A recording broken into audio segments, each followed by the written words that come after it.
cultura, personajes y autores, libros y obras, danza, música, teatro, cine, la historia y el presente, un debate plural de la creación artística. Rostros de la Cultura con Pedro Cho.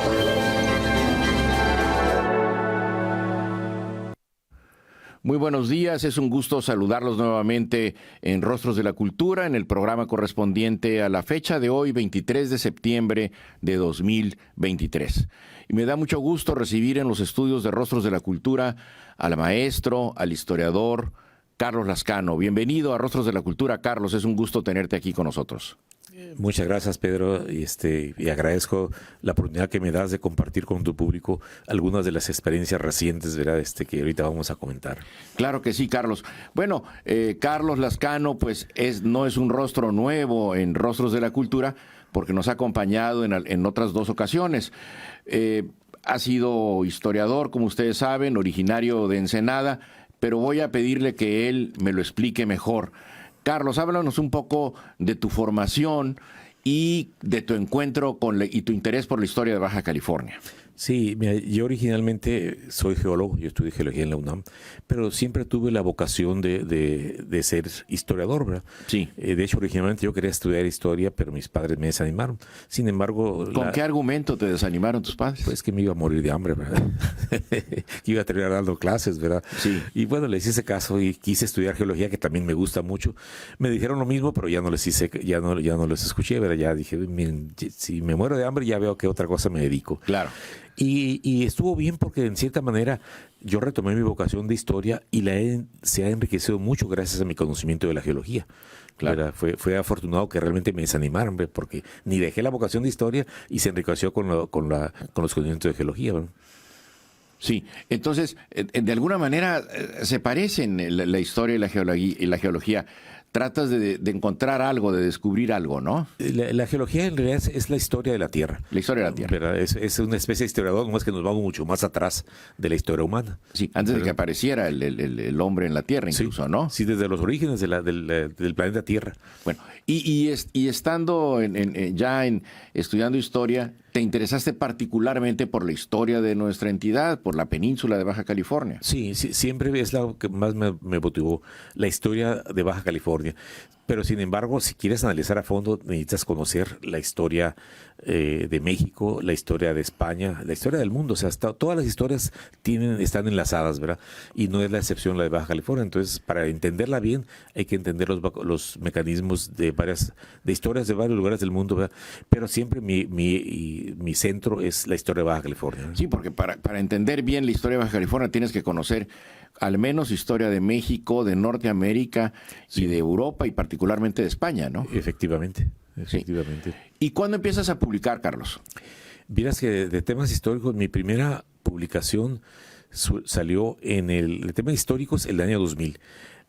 Temas geológicos, ya desde mi primer libro es de 1984, ¿verdad? Que es temas de la formación de cavernas en la Sierra Gorda, y me lo publicó la UNAM, el Instituto de Geografía de la UNAM. Sí, pero te ha publicado la UNAM, te ha publicado el gobierno de Baja California Sur, sí, y te ha publicado el gobierno de Baja California. Sí, varias universidades me han publicado trabajos, igual que varios gobiernos, y también empresas privadas como la revista México Desconocido, por ejemplo. Ellos me han publicado como 5 o 6 libros. Trabajaste mucho para México Desconocido en una época, ¿no? Durante 40 años he colaborado en esa publicación. En tu fase como geólogo, o sea, en la exploración, ¿no? Principalmente en la exploración, sí.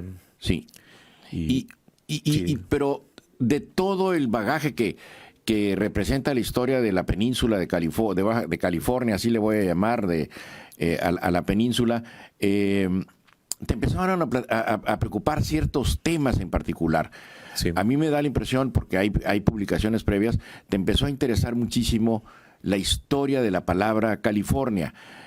Nosotros tuvimos la oportunidad en la administración del gobernador Bonilla de publicarte este maravilloso texto que fue California, biografía de una palabra, pero es un tema que tú ya habías explorado.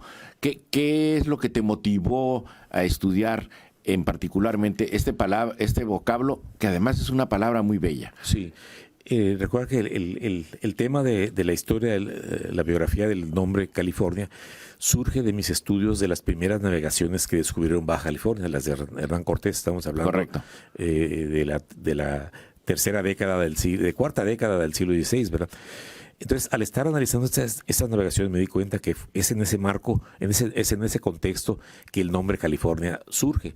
Y mis estudios se reforzaron en ese aspecto porque, como geólogo, comencé yo a analizar la cartografía que se desprendió de ese tiempo. Si los historiadores poco trabajan la cartografía, pero yo por mi formación de geólogo que manejamos muchos mapas, decidí meterme al análisis cartográfico y concretamente cómo van apareciendo la primera toponimia de la península, que desde luego la que más destaca ahí es California, ¿verdad? Uh-huh. Y ahí sí poco a poco fui profundizando en ese nombre y le di mucha relevancia por la afectación que está teniendo actualmente. Todo el mundo llama a nuestra tierra baja. Y ese no es su nombre. Sí, y ese no es su nombre. Su nombre es California. Claro. ¿Verdad? El baja es un agregado que yo pienso que debería quitarse, ¿verdad? Porque nos está afectando a cuestiones de identidad y de raíz. Pero me has platicado que tuviste un encuentro con el doctor Miguel León Portilla, que es lo que te hizo voltear a ver con mayor acuciosidad la historia del nombre. Sí, efectivamente. Don Miguel León Portilla en 1989 publicó un libro que se llama Cartografía y Crónicas de la Antigua California. Un bello libro, bellamente ilustrado además. Sí, y además con muchos mapas, sí. Y ese libro fue el que me dio la pauta. O sea, hace una serie de planteamientos ahí don Miguel León Portilla que yo los retomé esos planteamientos y amplié esos estudios, ¿verdad? O sea, en ese aspecto considero que fue como mi maestro, el don Miguel León Portilla. ¿Sí? Además que me estuvo asesorando, o sea, yo lo busqué precisamente para poder ampliar esos estudios y él de manera muy generosa siempre me apoyó en esos, ¿verdad? Sí. Por eso ese libro, recuerda, el de California, biografía de una palabra, lo dediqué a memoria de él. ¿Qué recomendación te hizo el doctor León Portilla que te marcó? ¿Qué frase te dijo? O en el libro, ¿qué encontraste que te haya marcado para profundizar en ella? Hubo dos aspectos. Sí.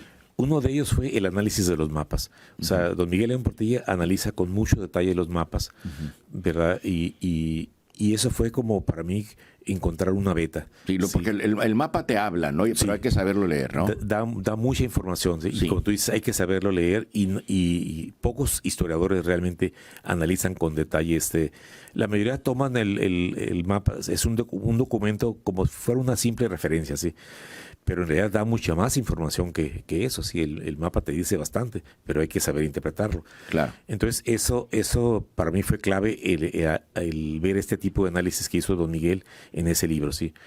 El otro aspecto que tomé es precisamente que descubrí ahí, es la defensa de la palabra California. O sea, don Miguel León Portilla estuvo definiendo esa palabra desde 1970.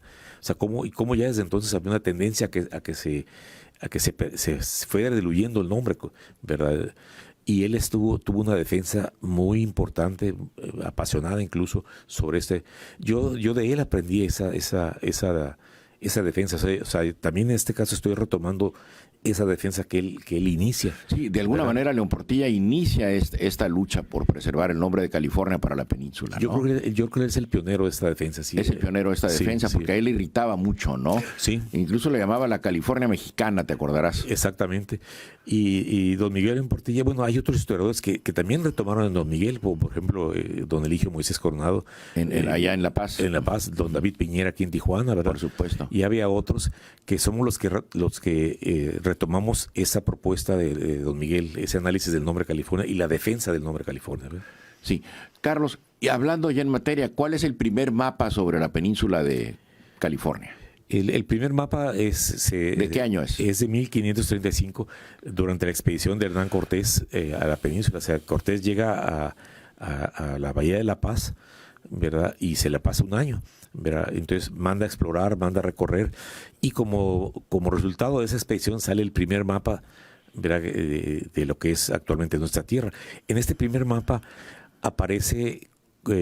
no se ve ni como isla ni como península. La mayoría que pensaban que era una isla, pero como en esa expedición no se alcanzan a dar cuenta si es una cosa u otra, aparece como una tierra abierta hacia el norte que no la cierran porque no saben eso, si era península o era isla, ¿verdad? Sí, lo que se tenía era muy poco, es lo que el primer mapa es una especie de bahía, ¿no? Nada más, ¿no? En realidad es el extremo sur, o sea, es el extremo sur. Ese primer mapa, más o menos desde Bahía de Paz hasta Cabo San Lucas, eso es lo que muestra. Uh-huh. Y hacia el norte exploraron un poquito, pero lo dejan abierto porque no supieron dónde concluía, ¿verdad? Fue hasta después, expediciones posteriores que ya demuestran que es una península, ¿verdad?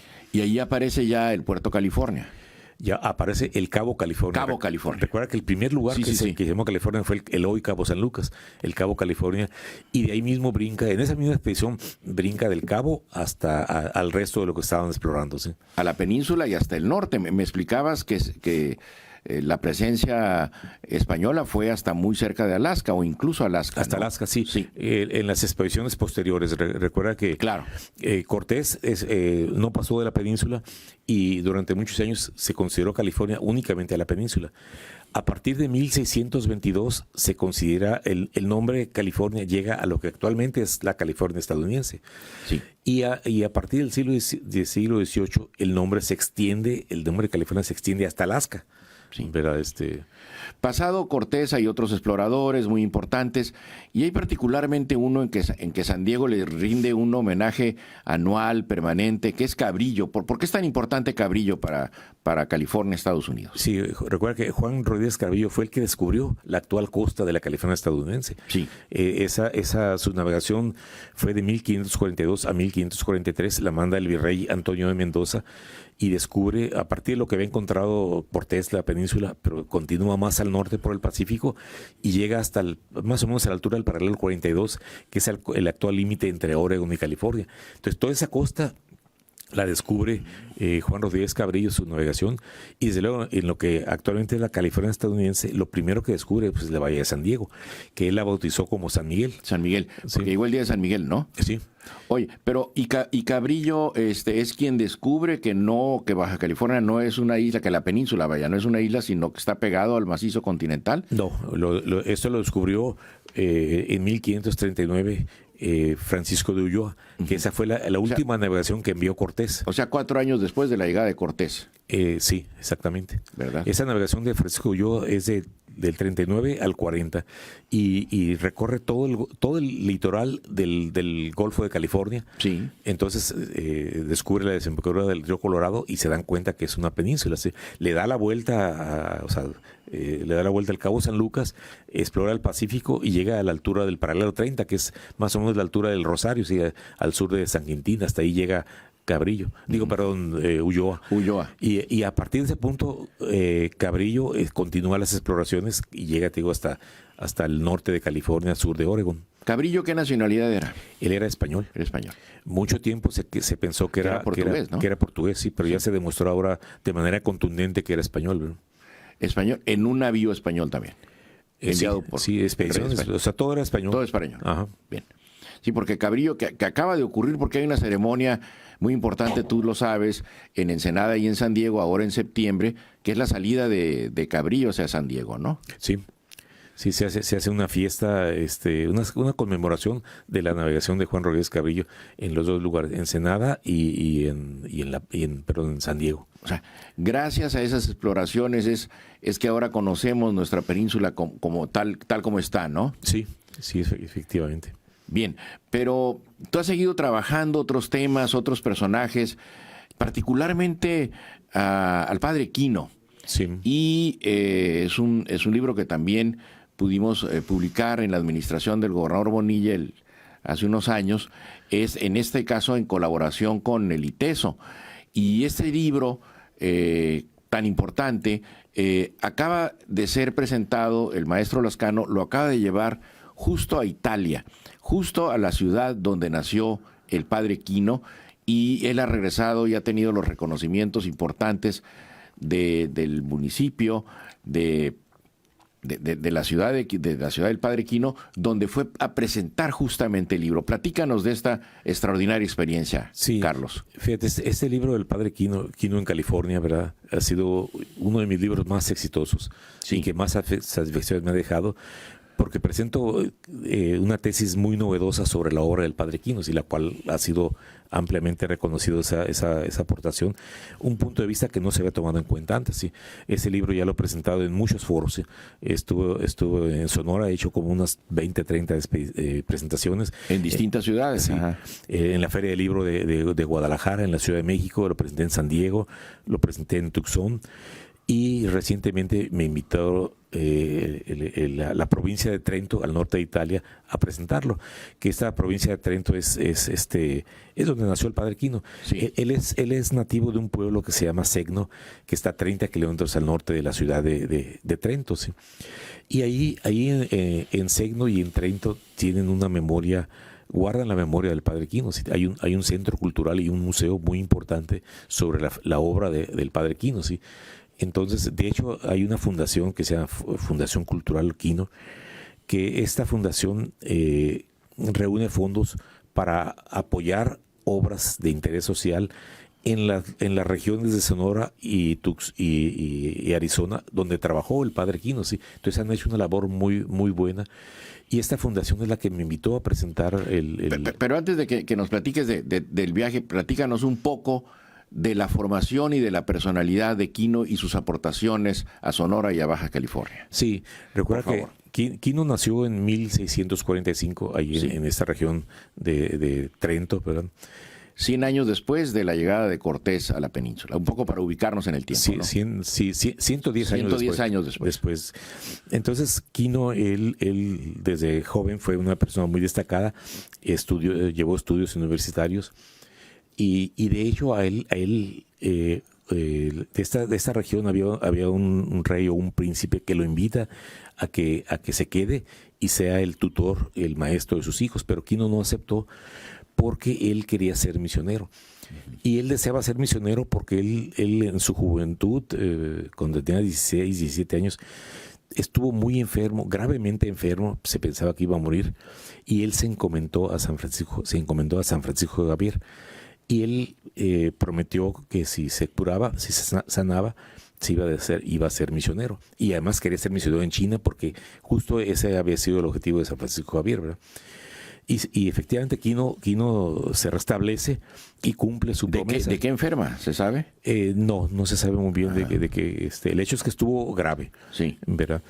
Entonces él cumple su promesa, se vuelve jesuita y pide ser misionero en China. Pero en aquel tiempo, para ir a China, el punto de partida era en la Nueva España, era México. Entonces él tuvo que viajar primero a Sevilla y de ahí agarrar el barco que iba a México, a Nueva España. Ya estando en Nueva España, él llega en 1681. Para ir a China en el barco había un solo boleto para misioneros y había dos que querían ir a China. Entonces deciden echarse un volado y sucede que Quino pierde el volado. Quino lo pierde. Sí, Ajá. para beneficio nuestro. Claro. ¿Verdad? Porque entonces, como ya no se pudo ir a China. Perdió Quino, pero ganamos nosotros. Sí. Entonces el provincial lo manda a California. Miras que justo en ese tiempo se estaba organizando una expedición por parte del almirante Atondo, Isidro Atondo de Antillón, que era el gobernador de Sinaloa, y él había pedido intentar fundar una provincia en California. Entonces mandan a Quino como misionero dentro de esa expedición, verá que se concreta en 1683, y llega Quino en esa expedición, llegan a la Vía de la Paz, funda una primera misión que se llamó Nuestra Señora de Guadalupe de California en abril de 1683, pero esa misión fracasa porque por la actitud hostil de los soldados hacia los grupos indígenas, actitud hostil que también replican los mismos indígenas, ¿verdad? Entonces, Claro. Entonces el trato entre indígenas y soldados fue violento, no así con los misioneros, pero fue tan fuerte que deciden abandonar la Bahía de la Paz y se van un poco más al norte, cerca del actual Loreto, a un lugar que bautizan como San Bruno. Y ahí establecen una segunda misión en octubre de 1683. Esa misión duró 2 años, un poco más de 2 años. El proceso de... Sí, vuelve a fracasar esa misión. Fracasa porque El clima, o sea, les tocó una época de sequía fuerte y además la burocracia. Vieras que esa expedición la financia el rey de España. Entonces había una burocracia que hacía lentos los procesos y combinados esos dos factores. Tardaban en llegar los recursos, no había apoyos. Sí, esos dos factores hicieron que la expedición fracasara. Pero en esos 2 años el padre Quino trató con los grupos indígenas Guaycura y Cochimís y se comprometió mucho con ellos, ¿verdad? O sea, él bautizó muy poquitos, como 10, pero trabajó con varios miles. Y no los bautizó a esos miles, los pudo haber bautizado porque sentía que el proyecto estaba muy endeble. O sea, podía fracasar en cualquier momento, cosa que efectivamente ocurrió. Y él no quería bautizarlos y dejarlos ahí al garete, ¿verdad? Claro, sueltos de alguna manera, sí. Pero él sintió ese compromiso de regresar. Sí, él sintió ese compromiso de que tenía que regresar para bautizarlos, ¿verdad? Y si continuar, o sea, ya de una manera continua es este proceso, ¿verdad? Entonces te voy a pedir, Carlos, que hagamos una breve pausa para seguir con este relato tan interesante sobre la presencia de Quino en la península de Baja California. Regresamos, estamos en Rostros de la Cultura. Estoy conversando con el maestro Carlos Lascano. Gracias.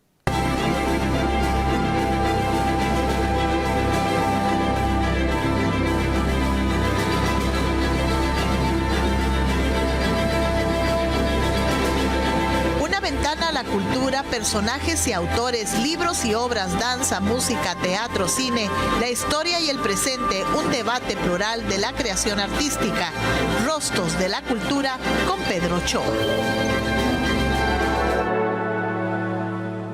Regresamos a Rostros de la Cultura. Estoy conversando con el maestro Carlos Lascano sobre los pasos, sobre las huellas del padre Quino en Baja California. Pero antes, Carlos, déjame decirte que te manda a saludar la nave de Lulio de Ensenada, Araceli, que está interesantísima la charla y que te manda un fuerte abrazo. Muchas gracias, Araceli. Gracias. Continuamos. Entonces, ¿qué hace Quino a partir de ahí en ese ambiente tan hostil que se estaba generando ahí con Atondo? Recuerda que fracasa finalmente el proyecto, ¿sí? Y tienen que abandonar California. Entonces el padre Quino sentía un compromiso muy fuerte con los grupos indígenas. O sea, ya había trabajado con ellos más de 2 años. Entonces él pidió irse a la provincia más cercana a California, que era Sonora. Dice, y en la primera oportunidad voy a regresar. Fíjate, los historiadores, hay muchos libros sobre el padre Quino y te manejan que cuando Quino fracasa en California, se va a Sonora, se olvidó de California, o sea, pero no es así. En mi libro yo demuestro que no es así. Quino primero se fue se fue a Sonora porque quería estar cerca y regresar lo más pronto posible, ¿sí?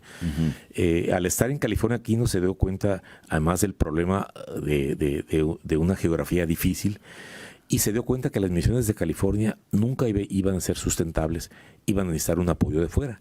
Entonces, al estar en Sonora y se encontró con una geografía mucho más favorable, él decidió trabajar en varias misiones precisamente para tener recursos en granos, en ganado, y poder apoyar las misiones de California cuando éstas fueran a reiniciarse, que él quería reiniciarlas, ¿verdad? Sin embargo, debido a que había habido muchos fracasos en California, le negaron el permiso de manera sistemática, ¿sí? Y en 1600, él llega a Sonora en 1687, sí. y en 1691 conoce a Juan María Salvatierra, que lo nombran visitador de las misiones de Sonora. Entonces Salvatierra recorre todas las misiones de Sonora, y fue cuando se tuvo ese encuentro entre Quino y Salvatierra, sí, que fue muy favorable para Baja California, porque Quino lo convence a Salvatierra de que entre los dos juntos pidan el permiso para regresar, y él le habló de esa necesidad de evangelizar y de crear una provincia en California, ¿verdad? Y Salvatierra o sea, acepta esa petición, ¿verdad? Sí. Y junto con Quino piden ahora juntos esos permisos, ¿sí? Y tardaron algún tiempo, se los dan hasta 1696, ¿verdad? Y se los dan gracias a una pandemia. No sé si te platiqué ese aspecto de... No. Las pandemias también tienen su cara positiva. Sucede que Salvatierra, él estuvo insistiendo en el permiso, ¿sí? Y incluso de una manera que consideraban obsesiva, si pensaban que estaba mal, o sea, porque él obsesivamente insistió en que le dieran el permiso. Sí. Entonces, en 1696 lo nombran rector del Colegio Jesuita de Tepoztlán. No sé si lo conoces, es donde está Sí, cómo no. el Museo del Virreinato actualmente, así, un lugar, un templo hermosísimo. Sí, Muy hermoso, sí. Ese colegio está muy bonito, sí, ahí lo nombré de rector. Y ese año pegó una pandemia muy fuerte que mató miles de personas en la Ciudad de México, entre ellas a Sor Juana Inés de la Cruz. Para entonces, Salvatierra tenía fama de tener el don de curación, ¿sí? Cosas que se sabe científicamente que existen, pero no están muy bien explicadas. O sea, Salvatierra tenía premoniciones, él imponía las manos y se curaba la persona, ¿sí? Entonces, tenía ciertas facultades. Sí, que te digo, extrasensoriales. Digo, hasta la fecha no están bien explicadas, no se sabe. Entiendo. Entonces, el provincial de los jesuitas se enferma de esta enfermedad de esa pandemia, ¿sí? Y le manda a hablar a Salvatierra. Padre Salvatierra, por favor, póngame las manos para que me alivie. Entonces le dice a Salvatierra, ¿sabe qué, señor provincial? Yo creo que usted se va a morir. Oiga, ¿por qué me dice eso? Mire, para comenzar, yo no curo, cura a Dios. Yo ni siquiera le pido a Dios que cure, yo le pido a la Virgen de Loreto, de la cual soy muy devoto, que interceda para curar a la persona que yo impongo las manos, que interceda ante Dios. Claro. Dice, pero sucede que yo le hice una promesa a la Virgen de Loreto que no se la he podido cumplir. Entonces, si yo le pido ahorita un favor, pues yo creo que la Virgen me va a mandar por un tubo. No me va a hacer caso. Sí, porque no le he cumplido esa promesa. Oiga, pero ¿cuál es esa promesa? Usted sabe, señor provincial, que el permiso de California. Oiga, pero yo no lo puedo dar, por eso le digo que se va a morir, porque no me puede dar el permiso. Entonces, no, pero señor Salvatierra. Qué buen chantaje, cara. Entonces le dije, ya vio que estaba hablando en serio Salvatierra, dije, mire, por favor, póngame las manos y le cumplo lo que usted quiera. Dice, pero por favor, ¿me va a cumplir la promesa? Sí. Entonces le impone las manos y efectivamente al día siguiente amanece ya curado, aliviado. No me digas. El provincial, y le da el permiso, ¿verdad? Algo mágico, sí. Como dice, le hizo manita de coche. Sí. ¿Verdad? Lo presionó a tal grado. Entonces, y además le da permiso a los dos, a Quino y a Salvatierra, ¿verdad? Porque Salvatierra lo estaba pidiendo a nombre de los dos. Y ya organiza la expedición, nomás que Quino ya no pudo irse, porque hubo una rebelión muy fuerte en la Tarahumara. Y los soldados de Sonora tenían miedo que esa rebelión se pasara a Sonora, a la Pimería. Y le escriben al virrey, oye, si hay aquí una rebelión, si esa se pasa para acá, los Pimas, el único interlocutor que hay entre soldados y Pimas es el padre Quino. Dice, él solo vale por todos los soldados juntos. Esa habilidad de Quino, ¿no? Sí. Él sabía muy bien cómo comunicarse y ganarse a los indígenas. Siempre tuvo esa facilidad. Entonces le piden a Quino que no se fuera y el virrey, el provincial, pues le dice, ¿sabes qué? No te vayas, ya que pase la rebelión te vas, ¿verdad? Y eso pasa. Entonces Salvatierra en 1697 se va a California y funda Nuestra Señora de Loreto, la primera misión, ¿verdad? Y ya comienza ya el proceso, ¿verdad? Pero Quino, aunque no vino directamente, él contribuyó mucho a la fundación, ¿verdad? Él fundó 20 misiones en Sonora, entre Sonora y Arizona, y el sur de Arizona. Ese es el legado en Sonora y Arizona. Sí. Pero todos los excedentes de esas misiones, él las utilizó para consolidar el proyecto misional. Si no, hubiera vuelto a fracasar. O sea, Salvatierra sin Quino hubiera vuelto a hacer otro fracaso más. Bueno, pues hasta Magdalena de Quino, ¿no? Tiene su nombre. Sí. Entonces Quino siempre, todo lo que yo muestro en mi libro es que todo lo que hizo en Sonora, Quino lo hizo por California. O sea, el noroeste de Sonora no se explica sin California. Lo hizo pensando en California. En California, incluyendo las exploraciones que hizo que demostró nuevamente que era una península, porque se creía que era en el siglo XVII se pensaba que California era isla, y Quino demuestra nuevamente que es península. Que es península. Y no lo hizo porque sea un gran explorador, un gran geógrafo, que sí lo era, pero él estaba pensando en los indígenas. Él dijo, si yo demuestro que hay un paso por tierra, si encuentro que hay un paso por tierra entre Sonora y California, es más fácil llevar el ganado que por barco.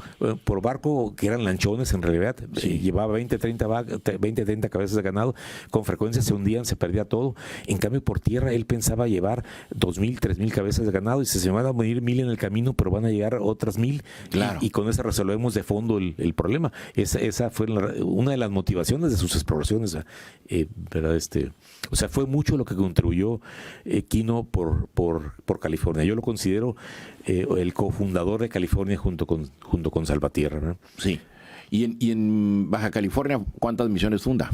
Dos. Es Nuestra Señora de Guadalupe de California en La Paz, que funcionó 4 o 5 meses. Ajá. Y la de San Bruno, cerca de Loreto, que funcionó un par de años. Bien, vamos a hacer una pausa. Estoy en Rostros de la Cultura platicando con el maestro Carlos Lascano. Regresamos.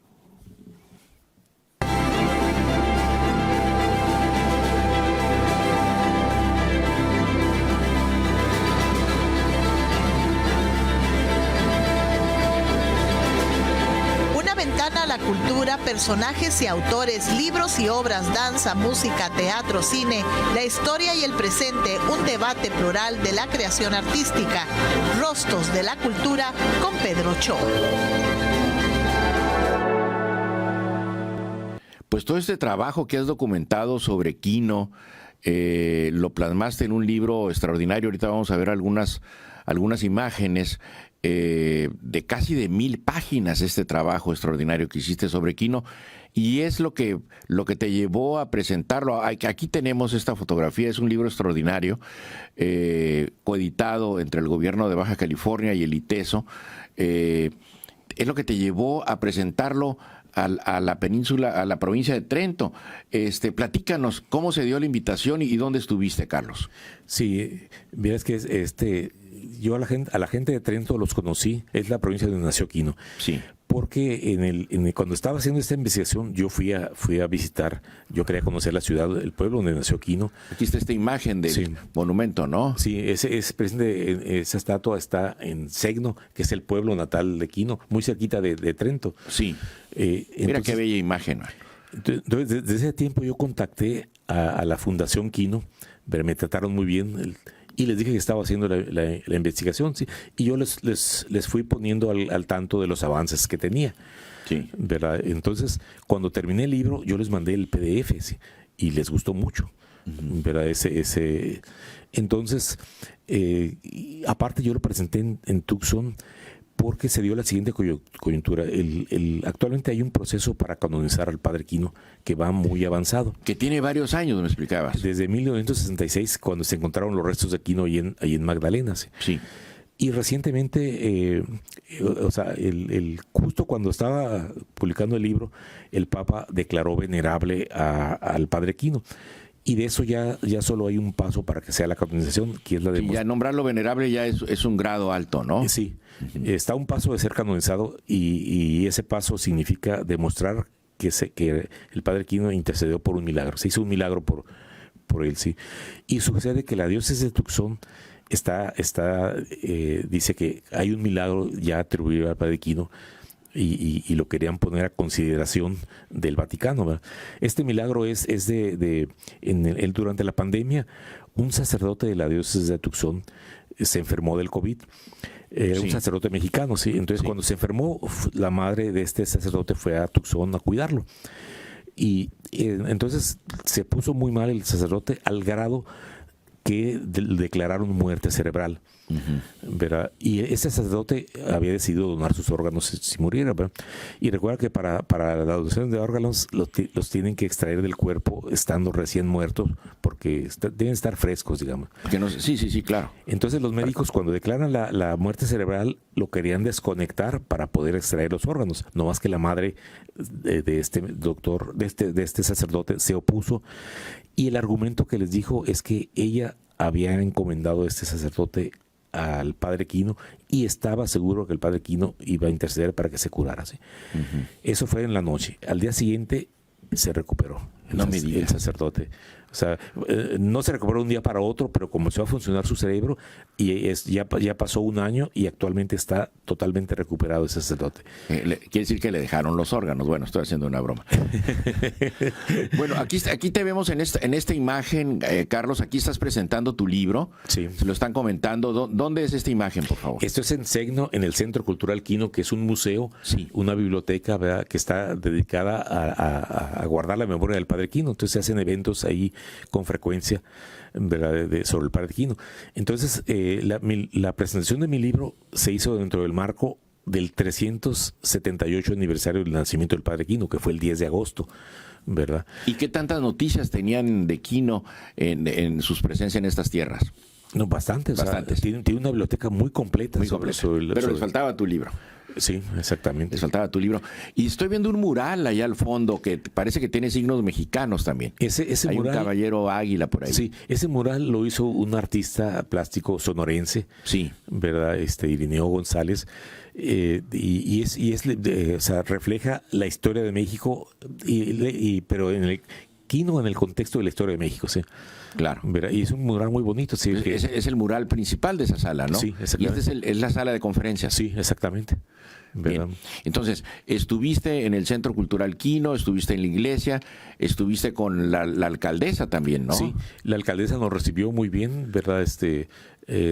Las autoridades de Trento y de Segno nos trataron muy bien, sí. Uh-huh. Fue el ministro de Cultura de Trento, en la presentación él dio unas palabras, el arzobispo de Trento habló muy bien del libro, de la obra, ¿verdad? De hecho, están ellos interesados en traducirlo al italiano, este libro, ¿verdad? Uh-huh. De hecho, ellos me preguntaron pues cuál era la principal aportación, ¿verdad? Hubo una discusión, un debate. Me decían, oye, se han escrito miles de libros sobre el Padre Quino. Uh-huh.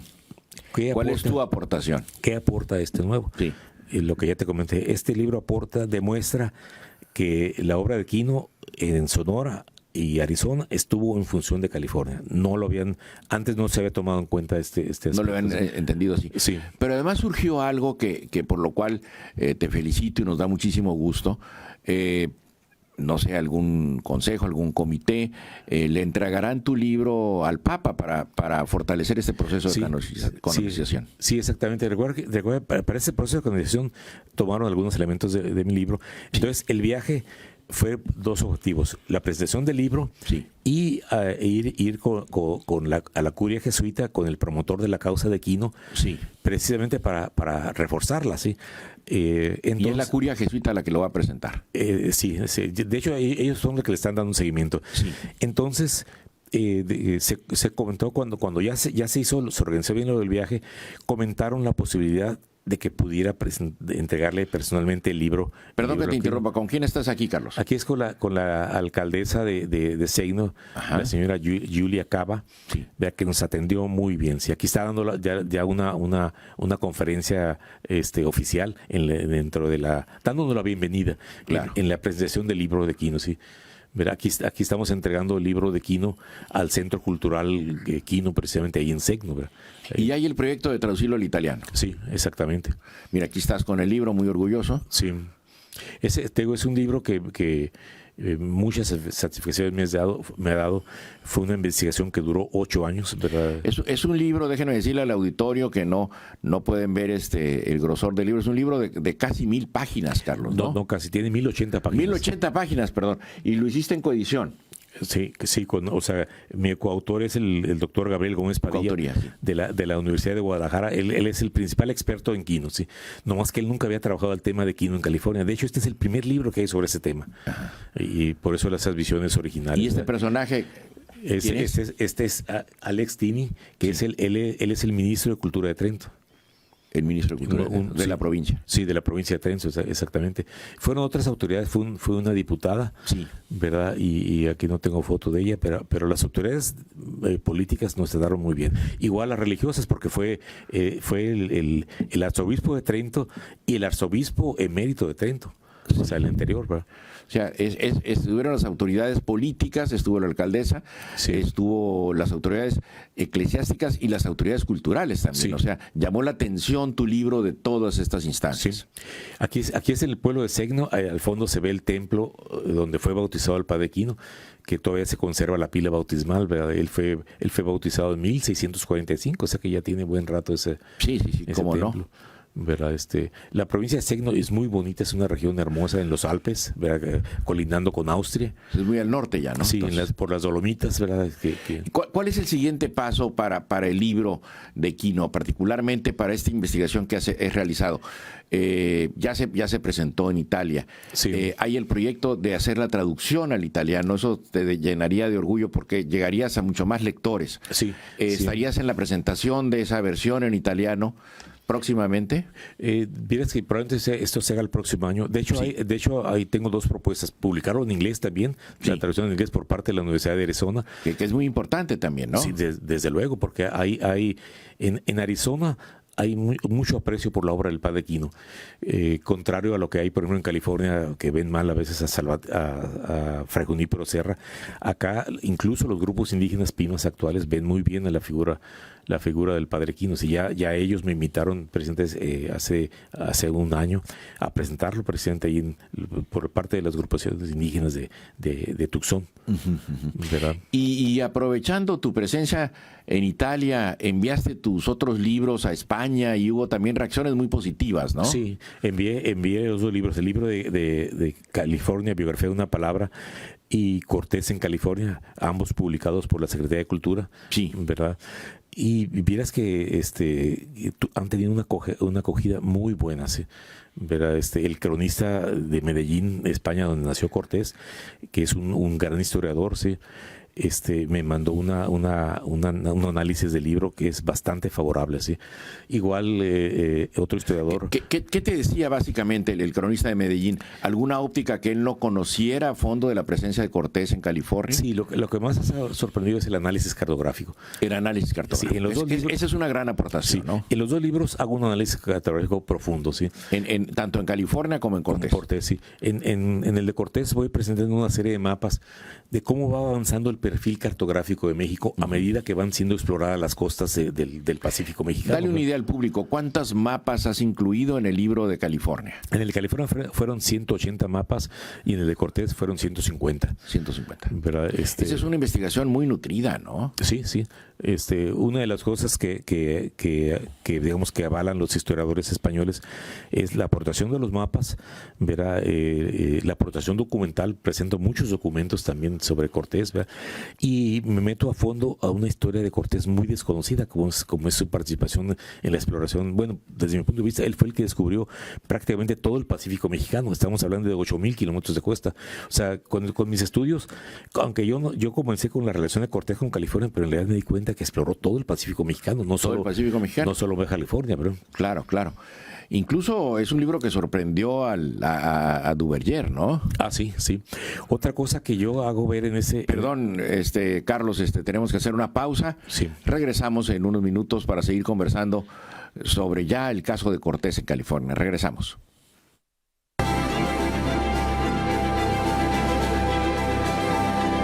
La historia y el presente, un debate plural de la creación artística. Rostros de la cultura con Pedro Cho.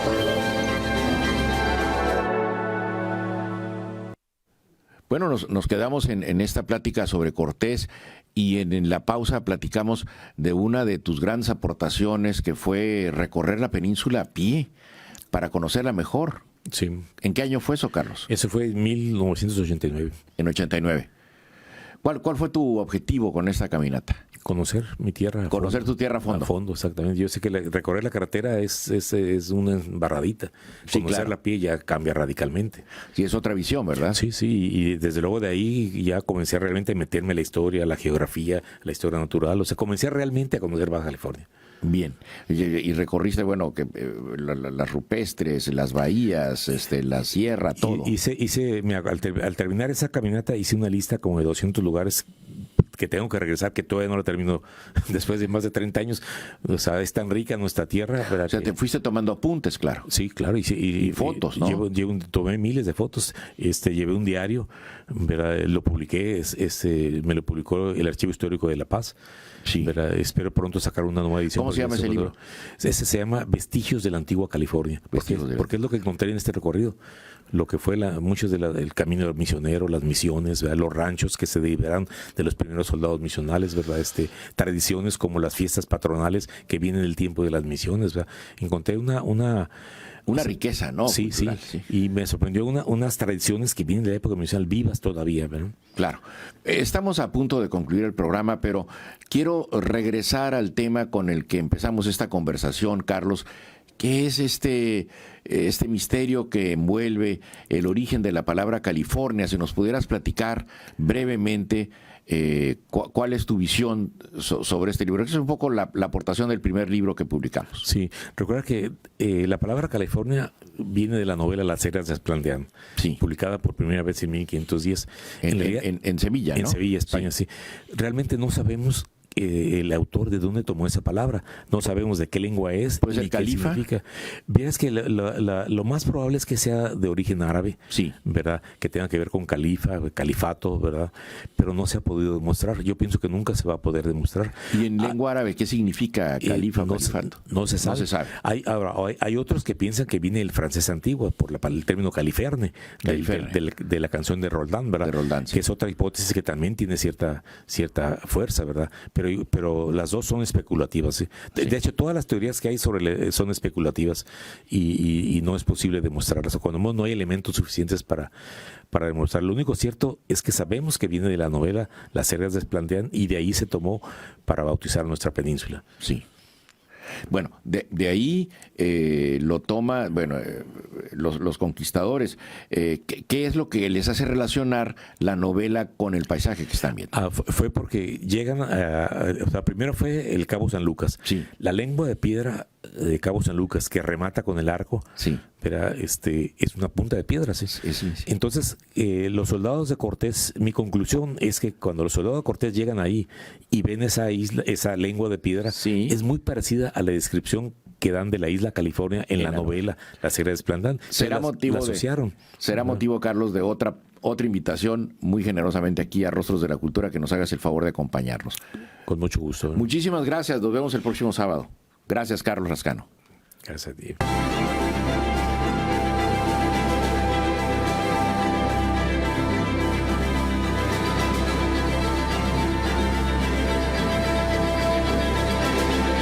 Una ventana a la cultura personal.